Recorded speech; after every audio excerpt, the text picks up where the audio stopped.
أعوذ بالله من الشيطان الرجيم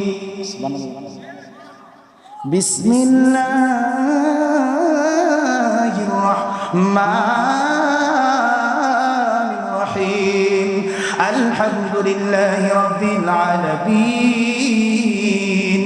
الرحمن الرحيم مالك يوم الدين إياك نعبد وإياك نستعين اهدنا الصراط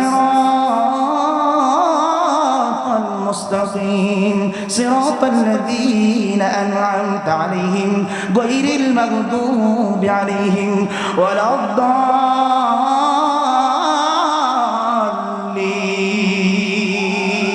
أيضا حتى الله أكبر قال এই পন্থা যার তেলাওয়াত আপনি শুনেন আপনারা শুনলে অবাক হবেন।